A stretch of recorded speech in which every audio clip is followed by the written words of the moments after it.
Gaza के खंडरों में आज एक नई उम्मीद की किरण दमक रही है। 2 साल से चले आ रहे भयंकर संघर्ष के बाद इजरायल और हमास के बीच आखिरकार युद्ध विराम लागू हो गया है। इस युद्ध विराम के साथ ही हजारों फिलिस्तीनी अपने टूटे फूटे घरों की ओर लौटने लगे हैं।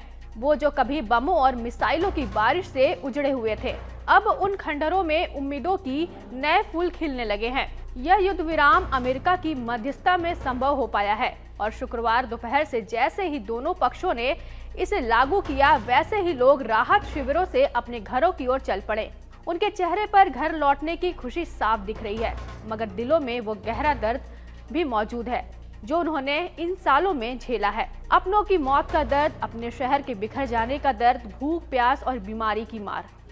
फिलहाल इस समझौते के तहत वे सभी बंधक जो हमास ने इजरायली सुरक्षा बलों के तौर पर रखा था, उन्हें सोमवार तक रिहा करने की बात चल रही है।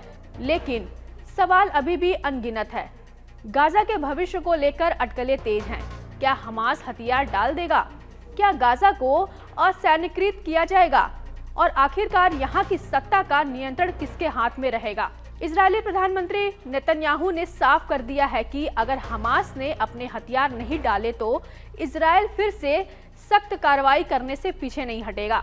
उनका कहना है कि फिलहाल यह समझौता इसलिए संभव हो पाया है क्योंकि हमास पर दबाव था और आगे उन्हें पूरी तरह निशस्त्र कर गाजा को एक असैनिकृत क्षेत्र बनाया जाएगा। यह संघर्ष 7 अक्टूबर 2023 को शुरू हुआ था, जब हमास ने इजरायल पर भारी रॉकेट और जमीनी हमले किए। इसके जवाब में इजरायल ने कड़ा सैन्य अभियान चलाया, जिससे गाजा में भयंकर तबाही हुई। अब तक इस जंग में हजारों निर्दोष लोगों की जान जा चुकी है, जिनमें बच्चे, महिलाएं और बुजुर्ग भी शामिल हैं। लाखों लोग बेघर हुए, भूखे प्यासे बिना इलाज के जूझते रहे। गाजा के लोग अब उस दर्द और तबाही के बाद एक नई शुरुआत की ओर बढ़ रहे हैं। उनके टूटे फूटे घरों में उम्मीद की छोटी छोटी किरणें फिर से चमक रही हैं। उनके चेहरे पर दर्द के बीच मुस्कान भी है, जो इस बात की गवाही देती है कि इंसानियत की सबसे बड़ी ताकत उम्मीद कभी खत्म नहीं होती।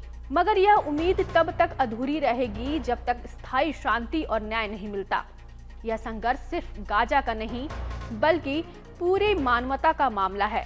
उम्मीद करते हैं कि यह युद्ध विराम एक नए सवेरे की शुरुआत बने, जहां फिर से बच्चे खेल सकें, परिवार घर में शांति से रह सके और इंसानियत की जीत हो।